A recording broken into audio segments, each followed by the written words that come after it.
السلام علیکم ورحمۃ اللہ وبرکاتہ۔ قربانی کی اہمیت، فضیلت اور مسائل۔ قربانی کے بارے میں اللہ تعالیٰ فرماتے ہیں کہ آج ہمیں کوئی عمل اتنا پسند نہیں جتنا اس قربانی کے اندر خون بہانا پسند ہے۔ خون بہاتے ہوئے کہہ دو قُلْ إِنَّ صَلَاتِي وَنُسُكِي وَمَحْيَايَ وَمَمَاتِي لِلَّهِ رَبِّ الْعَالَمِينَ۔ میری نماز بھی اللہ کے لیے، میری قربانی بھی اللہ کے لیے، میرا جینا بھی اللہ کے لیے، میرا مرنا بھی اللہ کے لیے۔ یہی سکھایا جا رہا ہے اس قربانی کے اندر، تو اب اس میں کوئی حکمت نہیں تلاش کرنی، بس یہ حکم ہے اور نبی کریم صلی اللہ علیہ وسلم کی سنت ہے۔ آپ نے کسی سال قربانی ترک نہیں فرمائی، بلکہ ویسے تو آپ کے پاس عام طور پر نصاب زکوٰۃ جمع ہی نہیں ہوتا تھا، لیکن اس کے باوجود آپ نے ہر سال قربانی ادا فرمائی، اور صرف اپنی طرف سے نہیں بلکہ ایک مینڈا پوری امت کی طرف سے۔ امت کے وہ بندے جنہوں نے قربانی نہیں کی، نہیں کر سکتے، تو ایک مینڈا ان سب کی طرف سے نبی کریم صلی اللہ علیہ وسلم نے قربان کیا۔ یہ ہے نبی کریم صلی اللہ علیہ وسلم کی رحمت اپنی تمام امت کے اوپر۔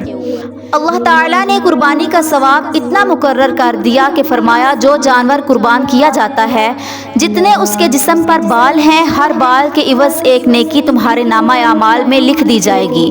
گنو، شمار سے باہر بے شمار نیکیاں اس قربانی کے اندر مل رہی ہیں، تو اس جذبے کے ساتھ قربانی کرنے کی ضرورت ہے۔ اور قربانی ہر ایک پر الگ واجب ہے، یہ نہیں کہ بیوی نے کر لی تو شوہر کی قربانی ادا ہو گئی، یا باپ نے کر لی تو بیٹے کی ادا ہو گئی، بلکہ ہر بالغ انسان پر جو صاحب نصاب ہے الگ الگ واجب ہے۔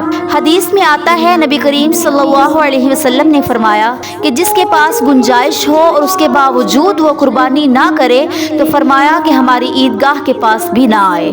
اور آج کل ایک غلط فہمی لوگوں میں پھیل گئی ہے، پتہ نہیں کیسے پھیل گئی ہے، لیکن کثرت سے لوگ پوچھتے ہیں تو اس سے پتہ چلتا ہے کہ پھیلی ہوئی بہت ہے۔ بعض لوگ کہتے ہیں کہ ہم نے قربانی اپنی طرف سے دینی تھی پر نہیں دی، لیکن حضور اکرم صلی اللہ علیہ وسلم کی طرف سے کر لی، یا اپنے کسی مرحوم ماں باپ کی طرف سے کر لی، تو اس کا مطلب یہ ہوا کہ واجب تو ادا کیا نہیں اور نفل ادا کر لیا۔ ایک آدمی کے ذمے ایک قربانی واجب ہے، اس کے بعد اگر کوئی کرنا چاہے وہ نفلی ہے، وہ نفلی اپنی طرف سے کرے یا پھر کسی اور کی طرف سے کرے۔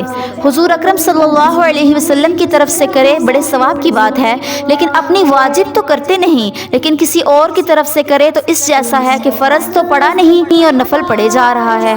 تو جس طرح وہ غلط ہے، اس طریقے سے یہ بات بھی غلط ہے، اور ہر ایک کو اپنی واجب کی ادائیگی کی پہلے فکر کرنی چاہیے۔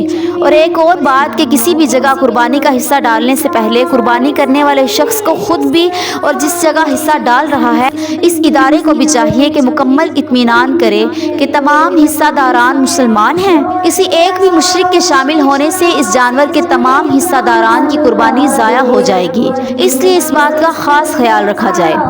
یہ کچھ مسائل ہیں جو اپنے علماء سے معلوم کر لینے چاہیے، لیکن جو اصل بات اس سب کے پیچھے ہے وہ یہ کہ اللہ تبارک و تعالی ہمارے اندر اطاعت کا جذبہ پیدا کرنا چاہتے ہیں، اور اسی کی علامت قربانی ہے۔ اے اللہ پاک، ہمیں اپنے حکموں پر عمل کرنے کی توفیق عطا فرما دے، آمین یا رب العالمین۔